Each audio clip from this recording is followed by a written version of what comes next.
જગદીશ ત્રિવેદીના નમસ્કાર. મને હિન્દુ હોવાનું અપાર ગૌરવ છે, પણ આજે મારે એક દુઃખની વાત પણ કરવી છે. હિન્દુનો સૌથી મોટો દુશ્મન કોણ? તો એનો સાચો જવાબ એ છે કે હિન્દુનો સૌથી મોટો દુશ્મન હિન્દુ પોતે જ છે. તમને કદાચ આ જવાબ નહીં ગમે, પણ આ કડવું સત્ય છે. અને મારા વિધાનને સાબિત કરવા માટે મારે આજે માત્ર 3 શબ્દ ઉપર થોડી મિનિટો સંક્ષિપ્તમાં વાત કરવી છે: તહેવાર, વ્યવહાર અને પરિવાર. પહેલી વાત, તહેવાર.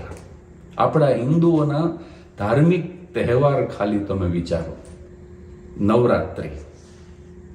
ઘણા હિન્દુને ખબર નથી કે વર્ષમાં 4 વખત નવરાત્રિ આવે: કારતક, મહા, ચૈત્ર અને આસો. પણ એને માત્ર આસોની જ ખબર છે, કારણ કે એના માટે નવરાત્રિ એટલે પાર્ટી પ્લોટમાં જઈ અને મોડી રાત સુધી બસ નાચવું, કૂદવું, જલસા. માતાજીની સાધના, આરાધના અને ઉપાસનાના આ ઉત્તમ 36 દિવસો વર્ષમાં મળે છે હિન્દુને, પણ નહીં માતાજીનો મંત્ર બોલવો, નહીં આરતી, નહીં શ્લોક, અને બસ મોજ, મજા, મસ્તી, ખાણીપીણી. આપણે કેવા કપડાં પહેરીએ છીએ, આપણે શું કરીએ છીએ, મારા કરતાં તમને વધારે ખબર છે. જન્માષ્ટમી શ્રાવણ મહિનામાં આવે. શ્રાવણ મહિનો એટલે આખો મહિનો જુગાર રમવાનો મહિનો. બહેનો પણ મોડી રાત સુધી જુગાર રમે. પુરુષો જુગાર તો રમે, સાથે વ્યસન પણ કરતા જાય. ક્યાંય શ્રદ્ધા જેવું નામ નહીં. મહાશિવરાત્રિ. શિવરાત્રિ એટલે ભાંગ પી અને નશો કરવાનો તહેવાર. ગણેશ મહોત્સવ એ તો મહારાષ્ટ્રીયન લોકોનો તહેવાર હતો. લોકમાન્ય ટિળકે પૂનામાં શરૂ કરેલો, એ આપણે ગુજરાતમાં આયાત કર્યો. એનો વાંધો નહીં. ગણેશ તો આદિદેવ છે, પણ ભક્તિ માટે નહીં.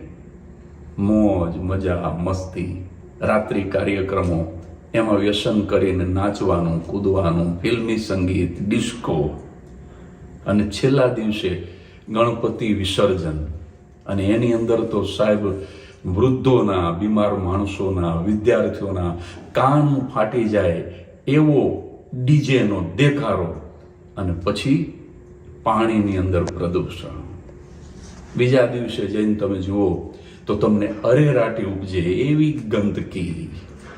સાહેબ, આ તમામ તહેવારોને શાંતિથી વિચારજો. હું તો માત્ર આજે મુદ્દા જ બોલવાનો છું. વિડીયો પૂરો થાય એટલે આપ આંખ બંધ કરીને શાંતિથી વિચારજો. સાહેબ, આપણા તમામ ધાર્મિક તહેવારોમાંથી ધર્મ નીકળી ગયો, શ્રદ્ધા નીકળી ગઈ. એને શું કહેવાય ખબર છે? આત્મા અને ચેતના નીકળી ગયેલું ખોળીનું.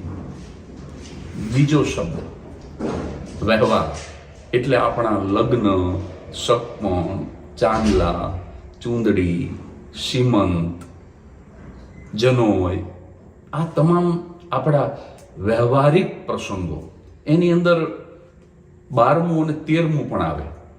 આપણે લગ્નને કેવો તમાશો બનાવી દીધો છે, એ તો હું આ અગાઉના વિડીયોમાં બોલી ગયો છું, એટલે આજે નહીં બોલું. પણ આપણા આ બધા જ વ્યવહાર દેખાદેખીથી, કોઈને દેખાડી દેવા માટે, હું બહુ મોટો છું એવું સાબિત કરવા માટે, એમાં થતો કરિયાવર, એમાં થતા મામેરા, એ દેણું કરીને, વ્યાજે લઈને પણ રૂપિયાનો ધુમાડો. સાહેબ, અને એક વસ્તુ કહી દઉં કે આપણા બેસણા પણ શક્તિ પ્રદર્શન જેવા થઈ ગયા. બાપુજી ગુજરી ગયા તો એમની સ્મશાન યાત્રામાં 1200 માણસ આવ્યા હતા, પણ એ મોટા ભાગના તો સાહેબ લેણિયાત હતા બાપુજીના. સાહેબ, આપણા આ વ્યવહારોમાંથી લાગણી નીકળી ગઈ, આપણા વ્યવહારોમાંથી ધાર્મિક વિધિ નીકળી ગઈ. 16 સંસ્કાર તો હિન્દુ ધર્મની કરોડરજ્જુ હતી. આપણે એ સંસ્કાર જ ભૂલી ગયા તો ધર્મ કેવી રીતે ટટ્ટાર ઊભો રહી શકે? એટલે જે સ્થિતિ આપણા ધાર્મિક તહેવારોની થઈ, એ જ સ્થિતિ દેખાદેખીમાં દેખાડી દેવા માટે આપણા વ્યવહારોની પણ થઈ. ત્રીજો શબ્દ છે પરિવાર. સાહેબ, આપણા સંયુક્ત કુટુંબ હવે તૂટી ગયા સાવ. હૂતો અને હૂતી બે રહેતા હોય ને એક ત્રીજો એમનો કૂતરો હોય. કિતની દીવારે ઉઠી હૈ એક ઘર કે દરમિયાન, અબ ઘર ही ગાયબ હો ગયા દીવારો દર કે દરમિયાન. મા બાપની સાથે કોઈને રહેવું નથી સાહેબ. દરરોજ એક નવું ઘરડાઘર ખુલે છે અને ત્યાં જઈને જોજો 99% વૃદ્ધો હિન્દુ ધર્મના હોય છે. એટલે સંયુક્ત કુટુંબમાં રહેતા નથી. ભાઈ ભાઈ વચ્ચે બોલા વ્યવહારનું હોય.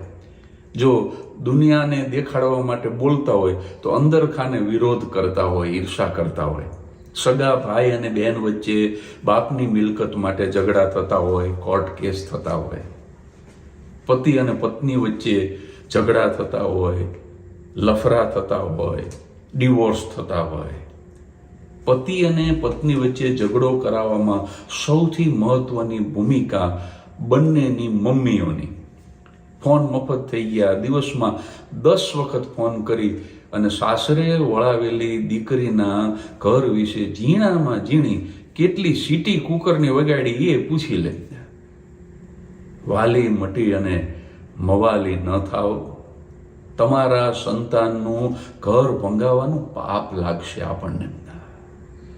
બીજું કે વાલીઓએ સ્વતંત્રતાના નામે પોતાના સંતાનોને સ્વચ્છંદતા આપી દીધી. પરિણામ એ આવ્યું કે હિન્દુની છોકરીઓ સ્વચ્છંદી બની અને છોકરાઓ વ્યસની અને જુગારી બન્યા. મા બાપ શું કે, તને સારો છોકરો મળતો હોય તો બીજી જ્ઞાતિનો હોય તે વાંધો નહીં. તમારી આ છૂટછાટ એને લવ જેહાદ સુધી લઈ જાય છે. પહેલા તો સંયુક્ત કુટુંબમાં દીકરીઓ મોટી થતી ને તો બીજી કોઈ જ્ઞાતિના છોકરાની તાકાત નહોતી કે લંગર નાખી શકે. પણ હવે તો બસ હૂતો હૂતી અને એક દીકરી. આપણે એક સંતાન, પહેલા 2 સંતાન કરતા હવે એક જ સંતાન. ધીમે ધીમે હિન્દુની વસ્તી ઓછી થતી જાય છે. અને પહેલા છોકરા છોકરીઓ 30 વર્ષે 32 વર્ષે પરણતા, 35 વર્ષ સુધી અમારે કેરિયર બનાવી અને પછી એક સંતાન કરે. હવે આપણા યુવક યુવતીઓ એટલા બધા સુધરી ગયા છે, તમને આશ્ચર્ય થશે. હવે લગ્ન કરવાની જ ના પાડે છે. We don't want to take responsibility, you know. આવા ઊભા બરડે સુધરી ગયેલા યુવક યુવતીઓને હું એક જ સવાલ પૂછવા માંગુ છું કે તમે જ્યારે ઘરડા થઈ જશો ત્યારે તમારી રિસ્પોન્સિબિલિટી કોણ લેશે? તમારા મા બાપ તો ગુજરી ગયા છે. આવું બીજા ધર્મોમાં જોવા નથી મળતું. પોતાની માં ઘરડા ઘરમાં હોય અથવા તો પોતાની માં દુખી હોય અને માતાજીને સોનાનું છત્ર ચડાવી આપણે. યાદ રાખજો, ઉંબરવાળી માં જ્યાં સુધી પ્રસન્ન નહીં હોય ત્યાં સુધી તમે સોનાનું છત્ર તો શું, આખું મંદિર હોને મઢી દેશો ને તો એ ડુંગરવાળી તમારી હામો નહીં જોવે કોઈ દી. એટલે આ બધી બાબતો મને દુખે છે, મને પીડા થાય છે.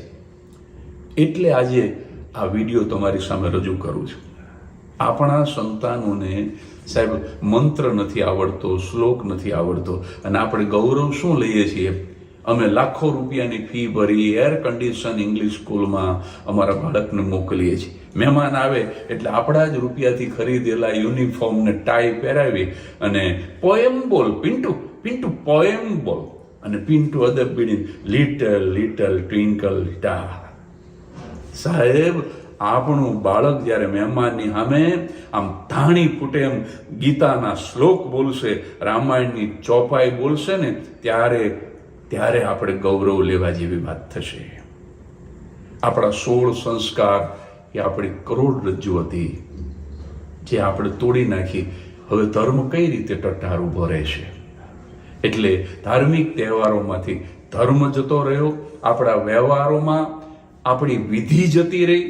અત્યારે એટલા બધા સુધરી ગયા હિન્દુઓ કે હવે અમે 12મું નથી કરવું, બેસણું નથી કરવું અને અસ્થિએ નથી પધરાવા, અમારે કાગવાસે નથી નાખવી, શ્રાદ્ધે નથી કરવું. આ બધું આ બધું જૂનું છે, બધું ઓલ્ડ ફેશન.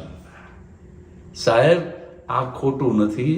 તું નરાતાર ખોટો છું. આ બધું જ શાસ્ત્રોક્ત છે. આ કરવું પડે, નહીતર પિતૃ અવગત્ય જાય.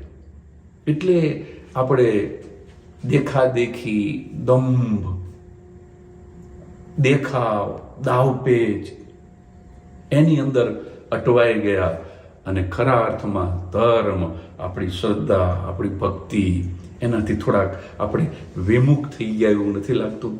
અને એટલે આ વિડીયોની શરૂઆતમાં હું બોલ્યો હતો કે હિન્દુનો સૌથી મોટો દુશ્મન બીજો કોઈ નહીં, હિન્દુ પોતે જ છે. અને આ વિડીયો તમને, આમાં તો મેં માત્ર મુદ્દા જ તમને આપ્યા છે, પણ આ વિડીયો તમને વિચારવા જેવો લાગે તો બીજા હિન્દુઓને મોકલજો. એટલા માટે નહીં કે મારી વ્યુઅરશિપ વધે, મારા ફોલોઅર્સ, મારા સબસ્ક્રાઈબર્સ વધે. વર્ષોથી કે ઘોર નિંદ્રામાં સૂઈ ગયેલો હિન્દુ જાગે એના માટે થઈને આ વિડીયો ફોરવર્ડ કરજો. હરિઓમ તત્સત.